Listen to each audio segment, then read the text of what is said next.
Nous sommes qu'à la mi-novembre et déjà, la première neige réserve une surprise à Martin, qui connaît une fin de saison de chasse fort mouvementée. Les chasseurs tentent la chance une dernière fois et ils espèrent pouvoir amener avec eux de la viande de gibier pour l'hiver qui vient.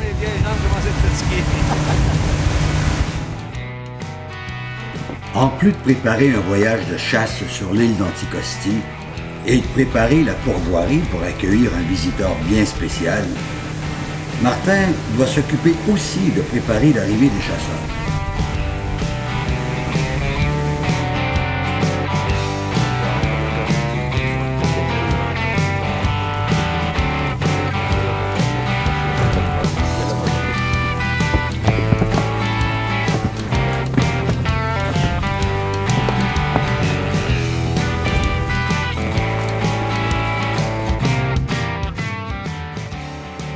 Cette neige inattendue le ralentit dans son travail. Il faut qu'il prépare les prises et qu'il s'assure que les chargements de camions soient sécuritaires. Tout doit être conforme à la réglementation en place.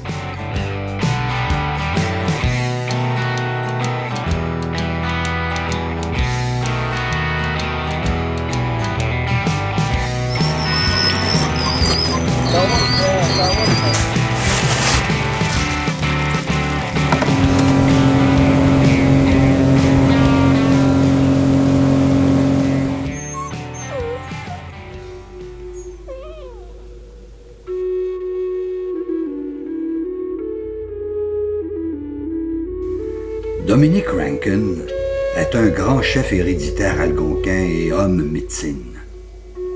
Il fait partie de la dernière génération ayant vécu la vie nomade de ses ancêtres. Il est aussi un survivant de l'horrible période des pensionnats indiens. Aujourd'hui, il s'est rendu à la pourvoirie en compagnie de Marie-Josée Tardif, journaliste et apprentie femme médecine. Ils vont y passer quelques jours. Dominic transmettra des enseignements autochtones à l'équipe bien-être et sécurité des élèves du CPO et il en profitera pour discuter de trapage avec Martin. Alors, ce personnage ici que vous voyez, ça c'est la ceinture environ à 450 ans. Et on a encore plus vieille, encore les ceintures wampum. Ça s'appelle les 7 feux. Alors, ça, c'est il y a 600 ans. On les a encore. Alors, William Commanda, c'était lui qui était gardien de cette ceinture-là. Bientôt, on a commencé à parler maintenant. Et, la semaine prochaine, on décide vraiment la journée. Parce que depuis le départ de William Commanda, les ceintures, ils dorment. Okay?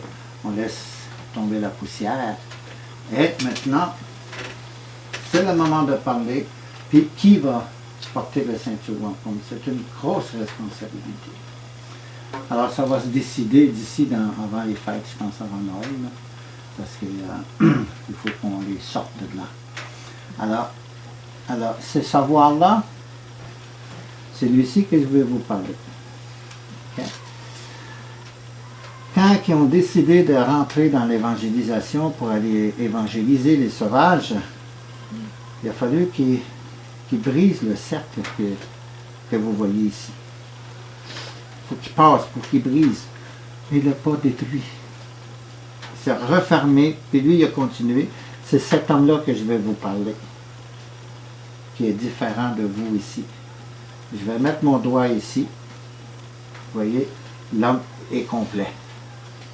Vous voyez tout l'homme au complet. Et si j'enlève mon doigt, oups, il y a un trou. Et où le trou? Là. Hein? Pas de connexion. Là et là, là et là. Alors, c'est juste le pouvoir qui parle. C'est juste la tête qui parle. Pour évangéliser les gens. Ça, cet homme-là, on a vu, mon passionnant. Ouais, vrai. Il y en a des vrais curés. Je ne dis pas l'Église catholique n'est pas bon. Là. Hein? Toutes les religions On appelle ça mashkiki. Mashkiki qui veut dire la médecine de l'âme. Ça, on va toujours dire ça parce que c'est notre nourriture. C'est des gens qui ont une croyance, là, c'est sa nourriture. Mais lui, il n'a pas. Il n'y en a pas. C'est pour détruire. Alors, il est venu avec sa foi, mais ça ne fonctionne plus son truc. Alors,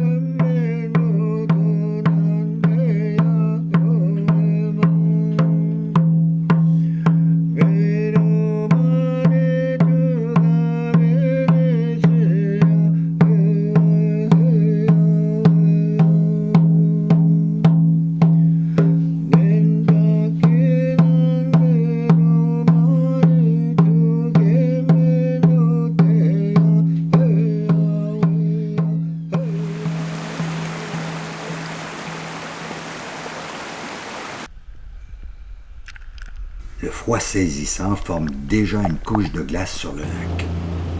Martin en profite malgré tout pour vérifier quelques pièges. Il doit évaluer l'épaisseur de la glace afin d'éviter un accident qui ne lui laisserait pas beaucoup de chances de s'en sortir vivant.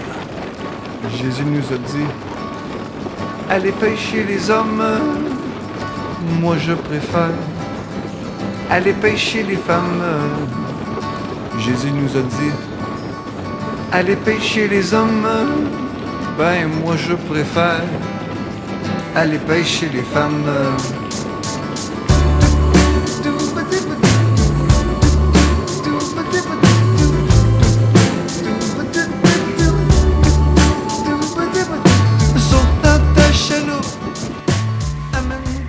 C'est quoi qu'on entend?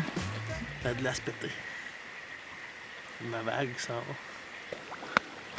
Beau gros bison. Deux pour un. Ça doit être rare, Martin. Ben, faut dire que quand on a tendu le piège, on l'avait vu, le vison. Là. Ça, ben, c'est une passe de castor naturelle. Là. Tu vois qu'il y a des castors ici, regarde les petits arbres, ils vont tout manger. Fait que c'est pas surprenant que on a fait un doublé, mais c'est toujours le fun.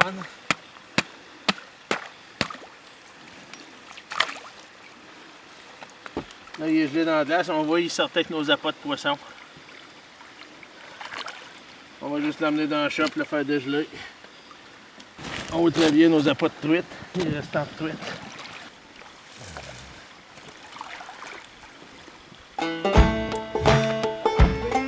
Notre monsieur castor.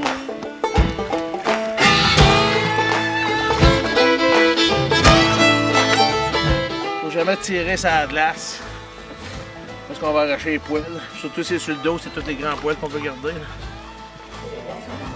Pendant que Martin est occupé à déneiger le chemin qui mène à la pourvoirie, les invités profitent d'un copieux repas constitué de viande sauvage.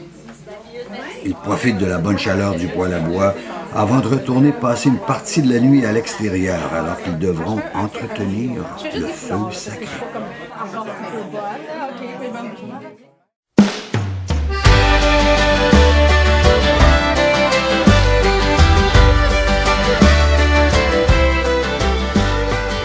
Aussitôt, quand il commence à noircir, ça c'est la puissance de la médecine. C'est désagréable quand on utilise, quand on les met. Tu sais, puis, alors, je dis, je vais te traiter, je vais te faire un traitement. Il dit, amène-moi puis tu reviendras quand ce sera le moment. Alors je l'appelle, il dit, c'est le temps, viens. Il ne faut pas que tu respires. Fait que je l'avais bouché comme ça à côté. Puis là, j'en mettais. Tu sais, puis, mais ce gars-là, il est revenu. Il dit, le prochain traitement, il dit, ça va être un petit peu plus longtemps, c'est dans 2 semaines, effectivement. Puis 2 semaines après, il revient, puis là, je démange tout ça, il a mis un miroir devant lui pour être sûr, tu sais, puis de pardonner ses castors, tout ce qu'il a fait, tu sais, de parler aux animaux. C'est important de parler aux animaux, tout ce qui a fait du mal, tout ça, tout a fait le tuerie, puis commerce avec eux. Il dit oui. Il dit que tu démanges tout ça. 15 jours après, il revient, il n'y avait plus rien. Il est né comme toi, là. Tout est revenu là. Il est encore comme ça, j'ai dit. Ouais, c'est fort. Là. Les gens qui viendraient ici, je pense qu'ils seraient plus fiers encore de donner à l'animal, tout de suite à pardonner, puis à le remercier, puis tu dis aux gens, peut-être du tabac. Avant de passer, tu fais un petit feu sacré. Un pot de tabac. On y va. Moi, j'ai chassé, j'ai toujours chassé comme ça. Si l'animal s'en va, parce qu'il n'est pas prêt à le donner. Et combien de fois que ma mère, j'ai entendu dire Miigwech, merci, quand même si j'ai rien. Papa, il partait à la trappe, puis il revenait en bredouille. Maman, il mettait du tabac. Miigwech. Parce que les animaux, ils n'ont pas le temps d'aller dans tes pièges. Ils ont des choses à faire. Mais quand ils sont prêts, ils sont là. Je disais l'autre fois, j'ai eu plein qui ne devraient pas être là, des animaux à fourrure, mais c'est tel temps. Ils ont donné la vie à toi. Pas un autre. À toi. C'est ça que les chasseurs devraient avoir. C'est juste ça. Bon.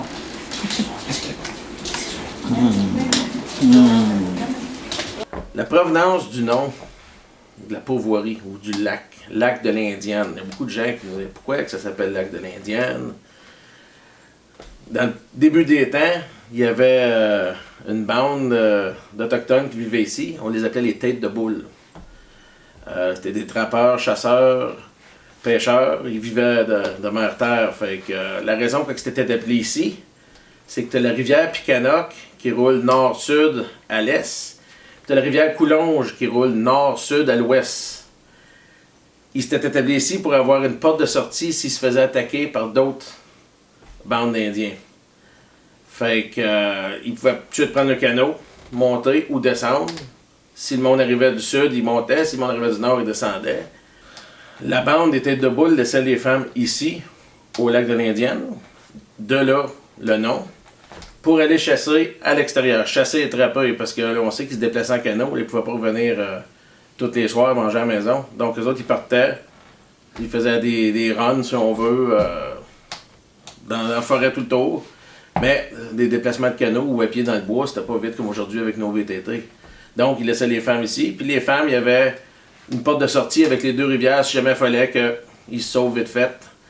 On sait que ça fait longtemps. Puis le monde oublie toujours ça, l'histoire autochtone. Mais avant que ça s'appelle la Nouvelle-France, ça, c'était la maison à quelqu'un. C'était pas la nôtre. Fait que c'est pour ça que moi, je suis fier aujourd'hui de garder le nom de la Pauvoirie lac de l'Indienne. Parce qu'on est quand même sur des terres algonquines. Moi, je trouve ça juste normal qu'on garde un brin d'histoire de ce qui s'est passé dans le Pontiac.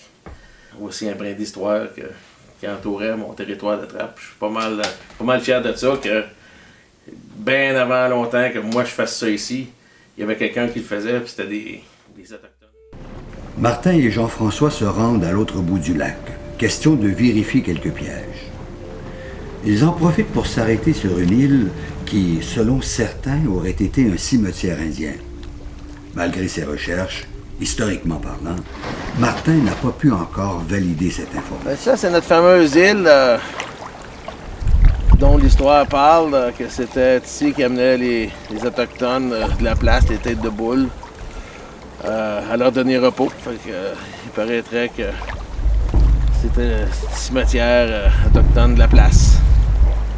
On n'a jamais bien été sur l'île pour voir, mais quand on a rencontré Dominique en fin de semaine, il disait de regarder pour des tas de pierres ou des amas de pierres. Fait que l'été prochain, on ira investiguer. Fait que c'est ça, on l'appelle notre île mystérieuse. Au plein milieu du gros lac, puis...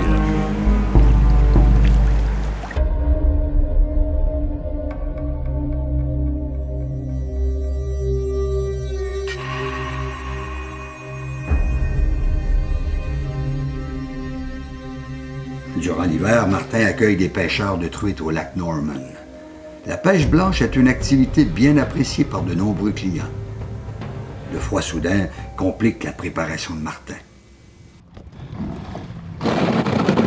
C'est juste quelque chose, on est sorti mes chaloupes au Norman, puis faire sûr que la cabane à pêche est prête à embarquer sur la glace, parce qu'il reste dans un mois, on va venir faire ça.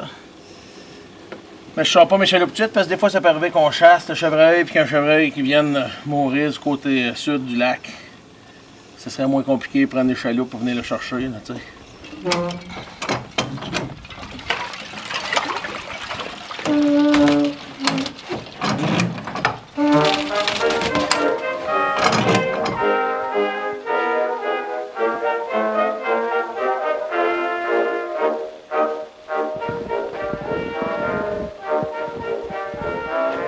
Winter time is freezing time, teasing time and squeezing time. That's the time to love. With your lady love you go, skimming o'er the ice and snow, silver moon above. Hear the sleigh bells ring. Mais la montagne en arrière, tu vois le gros pin blanc qui dépasse, là? Ça va être rasé à 60%. Ils sont en train de faire des chemins comme c'est là, c'est ça qu'on entend. C'est incroyable. Chez moi, ils ont fait ça chez moi. Puis moi, j'étais parti, j'avais déménagé à Québec, je travaillais pour le gouvernement du Québec. Je reviens un petit peu plus tard. Je ne connaissais plus mon terrain. Je dis, voyons, mes arbres sont hauts. Je ne connaissais même pas ma cabane. Je le voyais, ma cabane, de loin. Environ peut-être, je ne sais pas, moi, 7 ou 8 000. Je le voyais, c'était désert, là. Coupe à blanc. Coupe à blanc. Fait que je reçois. Il dit, on est ici, il dit, pour... Ah oui, il dit, c'est ton chef, il dit, qui m'a envoyé ici. Et la raison, c'était, il voulait savoir qu'est-ce que ça représente, nous, la forêt, les arbres et tout ça. Puis je savais pas c'était qui, moi. C'est des ingénieurs, tu sais, puis justement au niveau foresterie et tout. Fait que...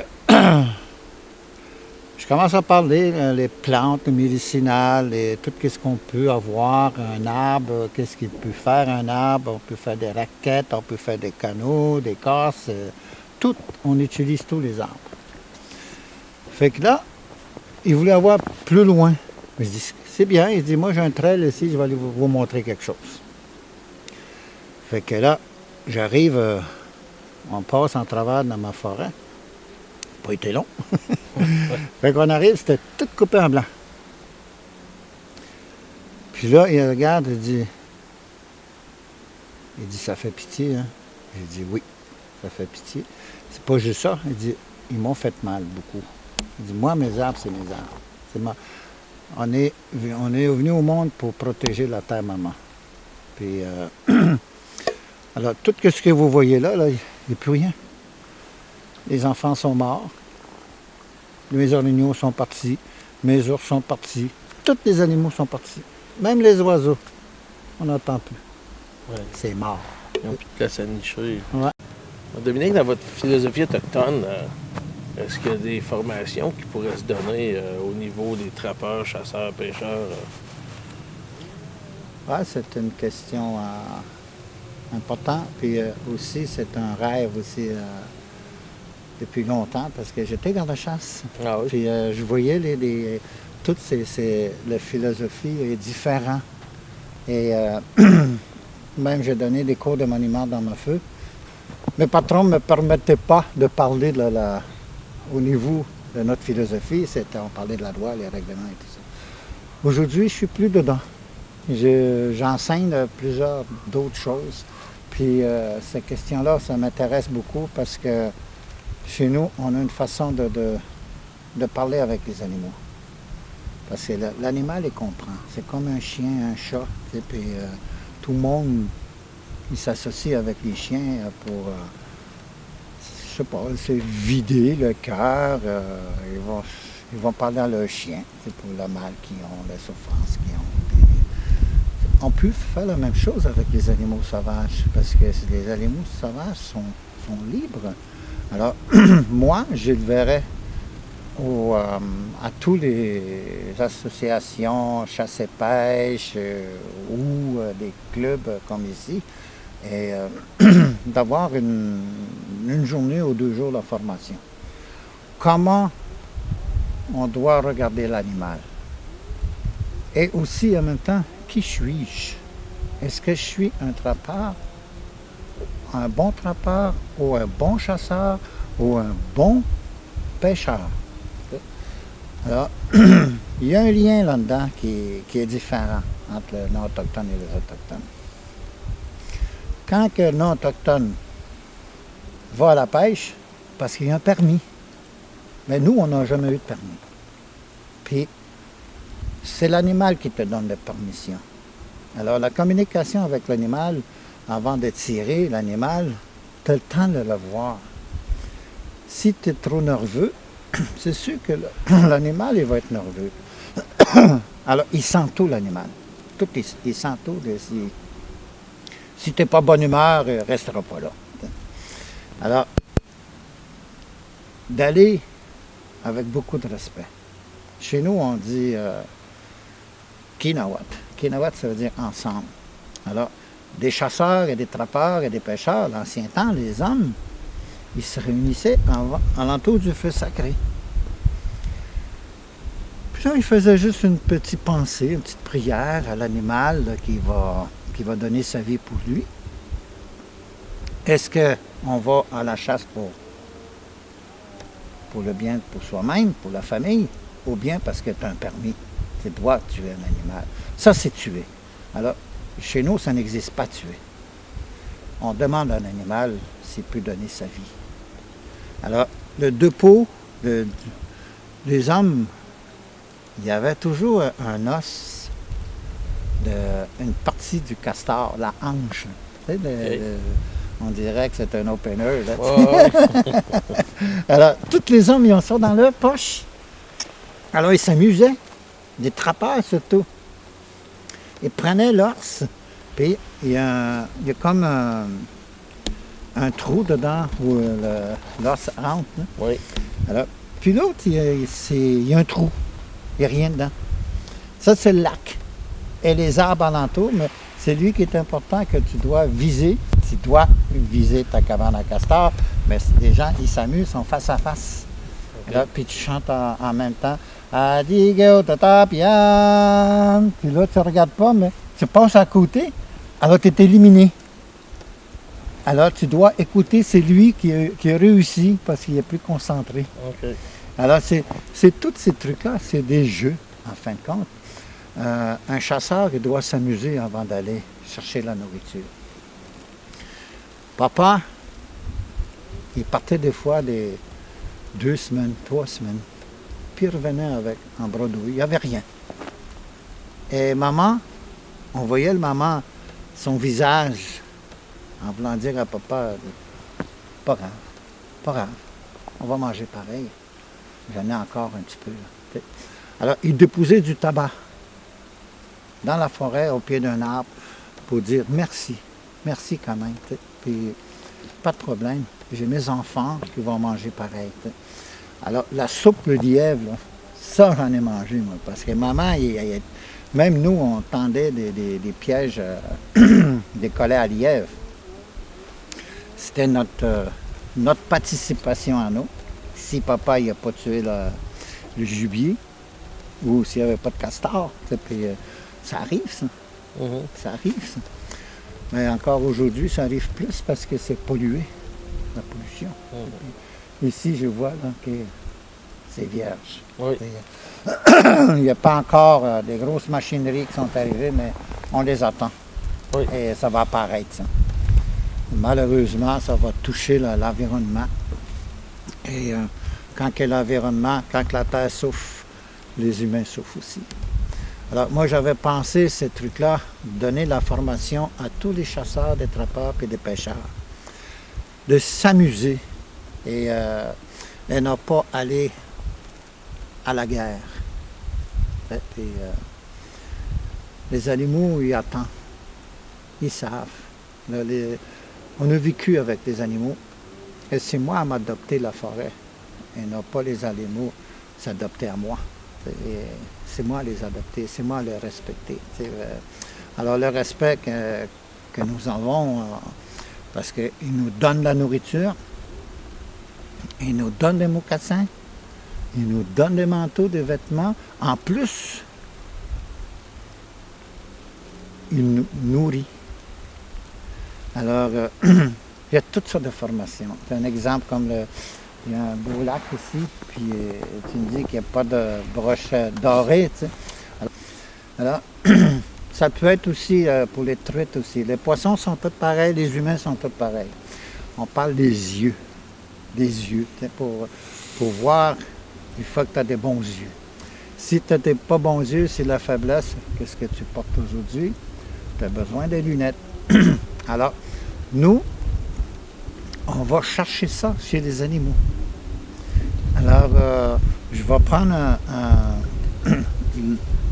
l'œil du poisson, puis je vais enlever la première couche, je vais aller chercher qu'est-ce qui est cristal.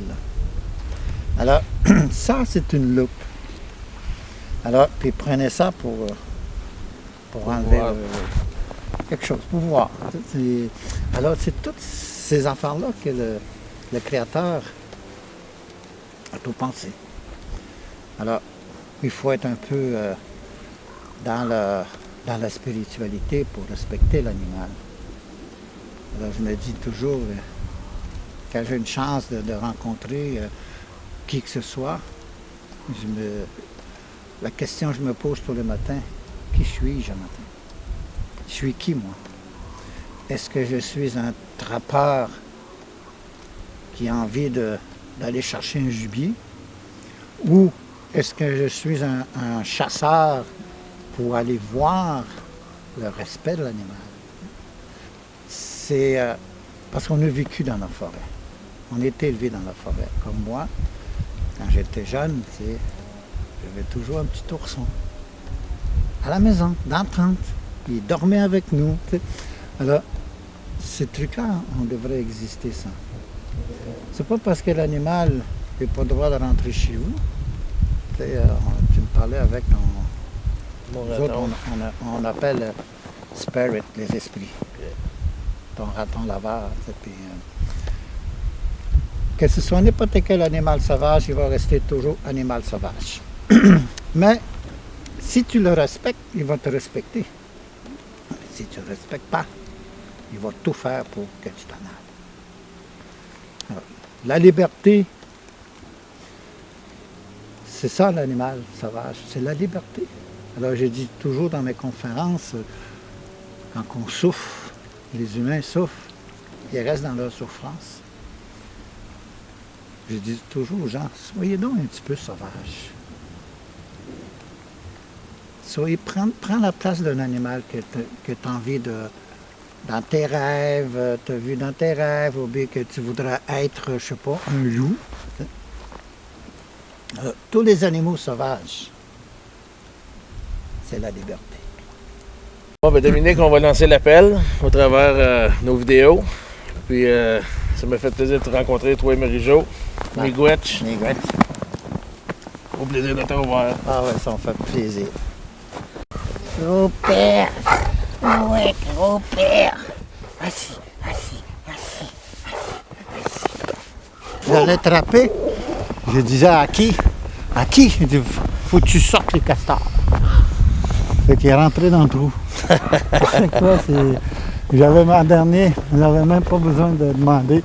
À chaque fois qu'on arrivait dans la cabane à castors, je faisais le trou, puis lui, il s'en va sur la cabane, il les entend dedans. Ah ben oui. Là, je le vois quand il est de même, je sais qu'il y en a dans la cabane. Ah oui.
pendant près de 250 ans, du début du 17e siècle jusqu'au milieu du 19e siècle, la traite des fourrures a été une vaste entreprise commerciale dans l'immense étendue sauvage et boisée de ce territoire connu aujourd'hui comme le Canada.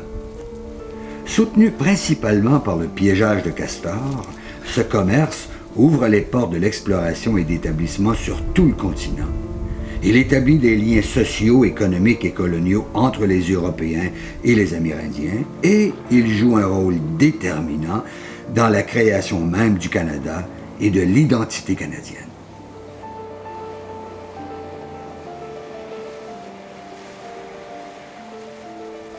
Aujourd'hui, le nombre de trappeurs est en forte diminution. Les aînés abandonnent le métier et il y a peu de jeunes pour prendre la relève. À l'origine, le Canada était habité par les peuples autochtones. Il est important de comprendre que l'histoire de ce vaste territoire commence avec eux. Les valeurs autochtones ont grandement influencé la culture canadienne et particulièrement celle des francophones. C'est d'ailleurs la rencontre entre les cultures européennes et autochtones qui donne naissance au premier balbutiement de l'identité canadienne. Le savoir traditionnel autochtone intègre de riches connaissances qui ont grandement influencé notre rapport avec la nature. Les techniques de trappage en sont un exemple. Sachons reconnaître que ce savoir traditionnel autochtone a joué un rôle déterminant dans le fondement même de toute la société canadienne.